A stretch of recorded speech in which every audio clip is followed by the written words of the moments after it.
नमस्कार, आप देख रहे हैं सूचना दर्पण न्यूज। तो आइए इस खास प्रोग्राम में खास मुलाकात के साथ हम आपको गांव शहर से लेकर हर क्षेत्र की समस्याओं, वहां के विकास कार्यों को लेकर अपडेट रखते हैं। तो चलिए आज हम आपको रूबरू कराते हैं खास खबर से।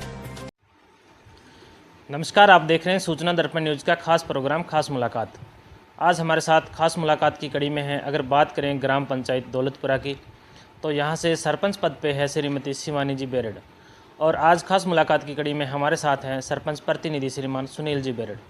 तो आज खास मुलाकात में बात करेंगे, क्योंकि पंचायती राज है तो कहीं ना कहीं जिस प्रकार जो गाँव का जो विकास है वो कहीं ना कहीं एक सरपंच की पद की जो जिम्मेदारी होती है, तो इनके कार्यकाल में किस प्रकार हुए विकास कार्य और क्या था इनका राजनीतिक परिचय और किन किन समस्याओं का करना पड़ा सामना।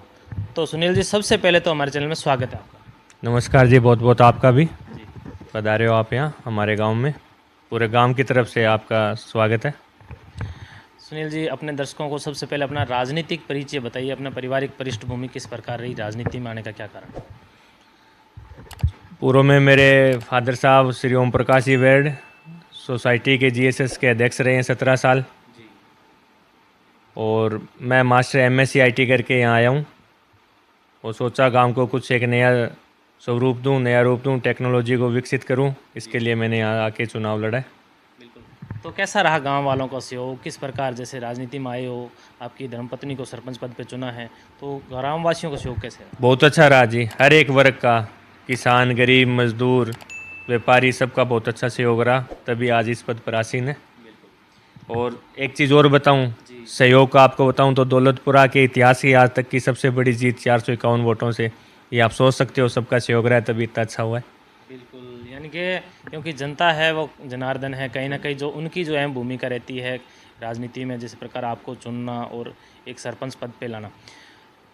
तो सुनील जी, जैसे अगर बात करते हैं ग्रामवासियों ने आप पे, परिवार पे विश्वास जताया, तो ऐसी क्या राजनीति में आपकी भूमिका रही, या किस प्रकार जो आपका एक परिवार की किस प्रकार जनता के साथ जो पृष्ठभूमि रही। सर, मैंने चुनाव तो 2020 में लड़ा था, लेकिन पारिवारिक पृष्ठभूमि की बात अगर आपसे करूं तो परोपकार की जो भावना है हमारे परिवार में पूर्वजों से चलती आ रही है।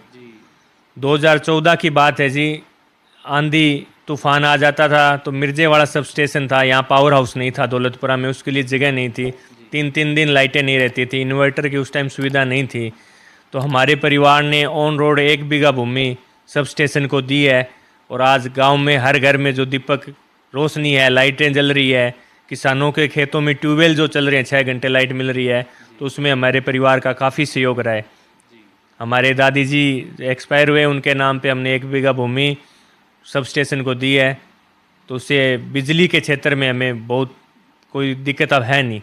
बिल्कुल, क्योंकि कहीं ना कहीं अधिकतर देखा गया है कि लोग अब 1-1 इंच के लिए भी लड़ते रहते हैं, लेकिन आपने मतलब जिस प्रकार 1 बीघा भूमि मतलब दान में दी, तो ये हमारे पिताजी और दादाजी की सोच थी, परोपकार की भावना का, अगर इस जीवन में आए हैं तो कुछ अच्छा करके जाओ। आज वही अनुशासन, वही सोच है जो हमें इस ओर अग्रसर कर रही है। तो सुनील जी, आप एक युवा होने के नाते, जिस प्रकार एक युवा हैं और आपके अंदर जिस प्रकार युवा ऊर्जा, लेकिन आपका जैसे अन्य पंचायतों से या जिस प्रकार जो राजनेताओं में किस प्रकार सहयोग किस प्रकार रहता है। देखो, पूरे पड़ोसी पंचायत, पूरी पंचायत समिति के सरपंचों के साथ मेरा अच्छा परिवार का रिश्ता है हमारा, और उससे भी ज़्यादा कहें तो पड़ोसी गांव के सरपंच मामा करम सिंह जी मान, जो आज हमारे बीच नहीं है, हम शौक व्यक्त करते हैं कि बहुत ही मिलनसार थे वो, हमें मोटिवेट करते थे वो, आ भांजा अपने चलें, ये मुद्दा है गांव का, अपने मिर्जेवाड़े ब्लॉक का, वो मुद्दे हम पंचायत समिति में उठाते थे, और दुर्घटना का शिकार वो हुए और आज हमारे बीच नहीं रहे हैं। मैं पूरे ग्राम पंचायत और मेरे परिवार की तरफ से ईश्वर से ये प्रार्थना करता हूँ कि उनके परिवार को शक्ति दें, ये दुख झेलने की उनको ताकत दें। अब बात करते हैं अपने जिस प्रकार विकास कार्यों की, तो जैसे केंद्र सरकार, राज्य सरकार की कुछ योजनाएं हैं जन कल्याणकारी, तो उनका लाभ कैसे मिल रहा है ग्रामवासियों को। हम समय समय पर कैंप लगाकर सोशल मीडिया के माध्यम से घर घर जाके उनको मोटिवेट कर रहे हैं कि समाज कल्याण की ये सेवाएं हैं, ये योजना पालनहार योजना है, शुभ शक्ति है, ये आप लो, और अच्छा सहयोग मिल रहा है। गांव के अंदर हमारे मतलब सोशल मीडिया का बहुत अच्छे ग्रुप्स बने हुए हैं। परिवार से भी हम देखो मैं, मेरी मिसेज, मेरा भाई बहन, पापा मम्मी सब बैठ के चर्चा करते हैं कि इस मोहल्ले में जाके अपने क्या करना है। जो फादर साहब है वो अपने लेवल की बात बताते हैं, मिसेज है वो लड़कियों की एजुकेशन के बारे में बताती है। खुद मेरा बड़ा भाई यहाँ लुधियाना में एजुकेशन सेंटर चलाते हैं, तो वो टेक्निकल चीज़ों के बारे में गाइड करते हैं। NET IIT में कोई जाए तो हर तरह से पूरा परिवार का, और ये पूरा गांव ही मेरा परिवार है, मुझे सहयोग मिल रहा है। बिल्कुल, यानी कि जो काम आपने ग्राम पंचायत में करना होता है उसके बारे में पहले परिवार में पूरी चर्चा करके फिर आगे प्लेटफार्म उतारा जाता है। हम शाम को खाना खाते हैं तो उस टाइम पूरी चर्चा होती है, साथ में खाना हो जाता है, पूरे परिवार सुबह क्या करना है, पूरा दिन सब अपने अपने फील्ड में काम करता है। शाम को हम टेबल पे बैठते हैं तो चर्चा, आज हमने क्या किया और कल क्या करना है। ताकि जनरली गाँव में ये होता है कि 2-3 घर जैसे भी सदस्य हैं, कोई क्या ही बात करता है, कोई अलग करता है, लेकिन हमारे घर से एक ही बात निकलती है, सच्ची बात। और पूरे गांव में जहां मर्जी पूछ लो, इस घर का अगर कोई उदाहरण देगा, सच्ची और सीधी बात करने वाला गांव में अगर कोई परिवार है, तो मैं नहीं कहूँगा कि हमसे बढ़कर कोई होगा। ये मैं बड़ाई नहीं कर रहा, भगवान के आगे नतमस्तक हूँ कि ये हमें पूर्वजों की यही देन मिली है।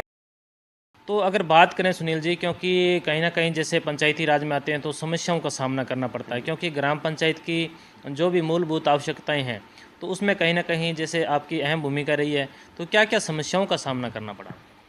देखो, गांव में बहुत अधिक समस्याएं होती है, और ये बॉर्डर एरिया के पास का हमारा गांव है। शुरुआती 2 सालों में बहुत फ़ायदा हुआ, BADP का अलग से बजट आता है जी। गांव के अंदर, स्कूल के अंदर इंटरलॉकिंग खाले का निर्माण हुआ। अभी हाल फिलहाल 2 साल से ये योजना बंद दिया है, तो इससे हमें नुकसान भी हो रहा है। और सबसे अधिक फ़ायदा हमें जल जीवन मिशन के तहत मिला जी। गांव की आबादी बहुत ज़्यादा है, और पास में संगतपुरा पंचायत का एक चक 8Q, वहाँ भी पानी हमें देना पड़ता है। तो वार्ड नंबर 6 में JGM के थ्रू वाटर ओवरहेड बना। गांव के अंदर, पूरे गांव के अंदर लगभग 90% नई पाइपलाइन जुड़ गई है।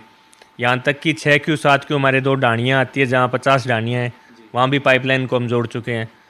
अभी विधायक जी से और सांसद जी से हमें उम्मीद है कि चक 4Q और 5Q में डाणियाँ शेष बची है, वहाँ जुड़ जाए तो 100% पानी की हर घर नल, ये है जो मोदी जी गवर्नमेंट का है, वो सपना वो साकार हो जाएगा। सुनील जी, कहीं ना कहीं अपने बात करें, क्योंकि ग्राम पंचायती राज है आपका, या जैसे एक बॉर्डर की पंचायत है, तो कहीं ना कहीं जो शिक्षा की जो भूमिका है जीवन में अहम रहती है, तो अपने यहाँ पे शिक्षा में क्या विस्तार हुआ आपके कार्यकाल में? शिक्षा के अंदर हमें एक Mahatma Gandhi English medium school बना, वो बहुत अच्छी बात है। लेकिन इस गवर्नमेंट से हमें आशा है कि वहाँ रूम्स और टीचर्स की कुछ कमी है। जो गवर्नमेंट, पिछली गवर्नमेंट का प्लान था Mahatma Gandhi English medium school, हम आशा करते हैं भजनलाल जी गवर्नमेंट से उसी को आगे बढ़ाएं। जो नींव उन्होंने पिछली गवर्नमेंट ने रखी है उससे ज़्यादा उसमें काम हो, तो ये भी महात्मा, आज तो यहाँ मतलब सीटें खाली है, एक दिन ऐसा आएगा कि दौलतपुरा का Mahatma Gandhi English medium school है, वहाँ वेटिंग के अंदर एडमिशन्स होंगे। बच्चों को 22 किलोमीटर दूर गंगानगर नहीं जाना होगा, ट्रांसपोर्ट चार्ज है, टाइम भी वेस्ट होता है, सब कुछ सुविधा मिलेगी वो। बिल्कुल, क्योंकि एक गरीब से गरीब बच्चा भी जिस प्रकार एक इंग्लिश मीडियम का जो सपना देखते थे, तो कहीं ना कहीं वो भी सपना साकार होने वाला। हाँ, होगा जी, हो रहा है। कुछ लोग जागरूक है, धीरे धीरे हम जागरूकता और कर रहे हैं, लेकिन स्कूल के अंदर कुछ कमियां हैं, मतलब बैठने की हो जाएगी धीरे धीरे दूर, साल 2 साल जो नया काम होता है उसमें दिक्कत आती है, लेकिन ये भी समाधान होगा और एजुकेशन का हब बनेगा ये। कहीं ना कहीं अधिकतर देखा गया है कि जैसे आपने बताया है कि पेयजल की सुविधाओं का जिस प्रकार जो अभाव था, लेकिन अभी जिस प्रकार जो योजनाएं हैं उसके द्वारा मतलब पूरा लाभ मिल रहा है ग्रामवासियों को। तो अब अपने बात करते हैं, जैसे बरसाती टाइम के टाइम हमने देखा कि कई गाँवों में जैसे समस्या रहती है, जैसे पानी निकासी की, सड़कों की दुर्दशा भी काफ़ी ख़राब रहती है, तो आपके कार्यकाल में कैसे विकास हुआ?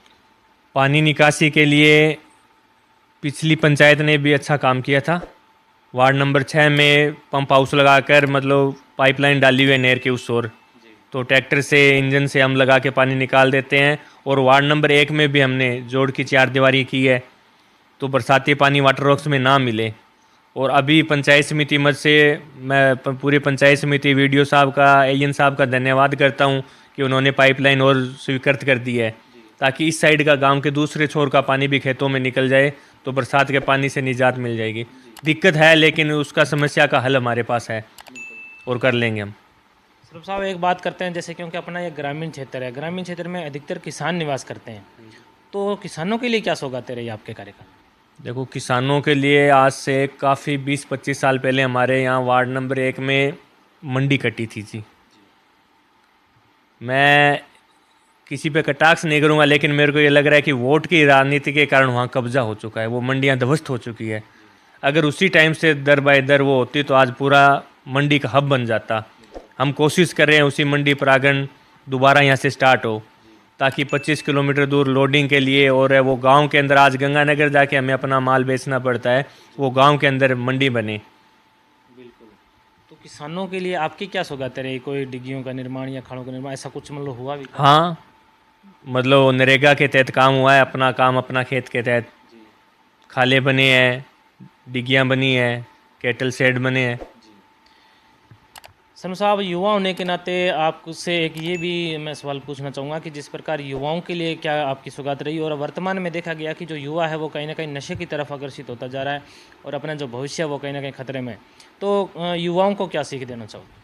युवाओं के लिए पहले भी मैं स्पोर्ट्स जो टीम में आती है, गांव में खेलते हैं, सबका सहयोग सरपंच होने से पहले भी उनका करता आ रहा हूँ। और अब हमने यहाँ ओपन जिम भी शुरुआत की है। यहाँ बच्चे जिम भी करते हैं, वॉलीबॉल भी खेलते हैं, और साल में 2 या 3 बार हम वहाँ प्रोग्राम रखते हैं।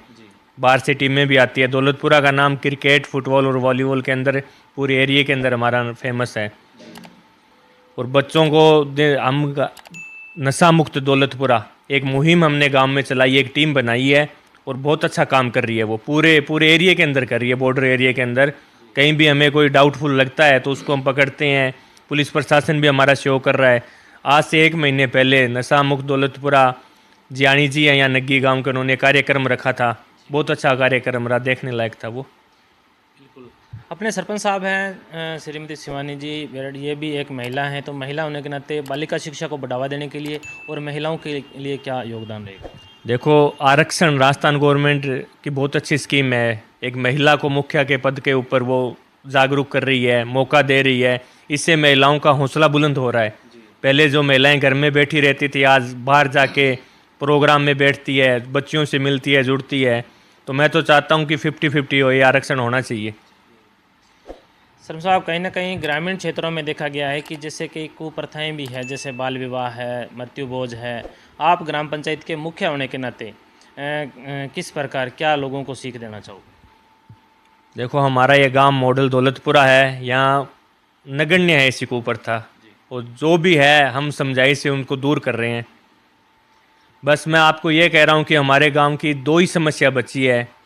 शिक्षा के क्षेत्र में जो महात्मा गांधी स्कूल है उसकी अच्छी बिल्डिंग मिल जाए, और एक स्वास्थ्य के क्षेत्र की, आपने पूछा नहीं लेकिन मैं बता रहा हूँ, यहाँ पीएचसी की रिक्वायरमेंट है।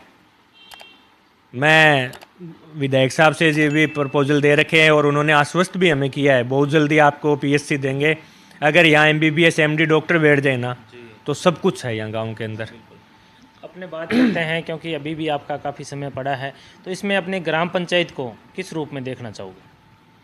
मैं ग्राम पंचायत के अंदर 90% सड़कें हैं जो इंटरलॉकिंग हो गई है, और पानी निकासी के लिए आपको कह रहा हूँ बस 10% काम बचा है पाइपलाइन का, वो हो जाए तो पानी निकासी की भी सुविधाएं हैं।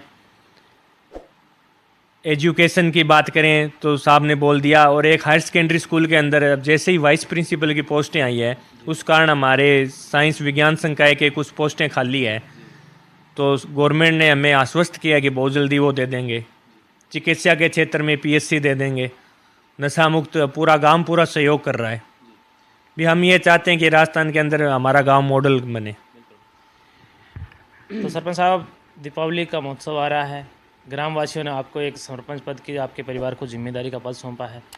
चैनल के माध्यम से क्या संदेश देना चाहोगे युवाओं को, बालिकाओं को और यहाँ के ग्रामवासियों को, पंचायत वासियों को? दिवाली के अंदर हम एक ऐसा प्रोग्राम करेंगे, दीपक जलाकर उसकी जो रोशनी को मुहिम बनाकर एक शपथ लेंगे कि सबसे पहले अपने घर को नशा मुक्त करेंगे, फिर अपने आस पड़ोस को, फिर गाँव को और पड़ोसी गाँवों को नशा मुक्त दौलतपुरा, इसको एक नया आगाज़ हम देने जा रहे हैं। तो ये थे हमारे साथ दौलतपुरा ग्राम पंचायत के सरपंच प्रतिनिधि श्रीमान सुनील जी बेरड। तो इन्होंने बताया कि ग्राम पंचायत में काफ़ी स्तर पर जिस प्रकार प्रत्येक क्षेत्र में जो काम हुए हैं विकास के क्षेत्र में, और सबसे बड़ी इनकी सौगात रही है कि युवाओं को जो नशे से दूर रहने की इनकी प्रेरणा है। तो सरपंच साहब, हमारे चैनल में 10 मिनट टाइम देने के लिए बहुत बहुत धन्यवाद। धन्यवाद। तो अब तक के लिए इतना ही। हम आपको गांव शहर से लेकर हर क्षेत्र की समस्याओं और वहां के विकास कार्यों को लेकर रखेंगे अपडेट। तो देखते रहिए सूचना दर्पण न्यूज और हमारी वीडियोस को लाइक, शेयर व चैनल को सब्सक्राइब जरूर करें।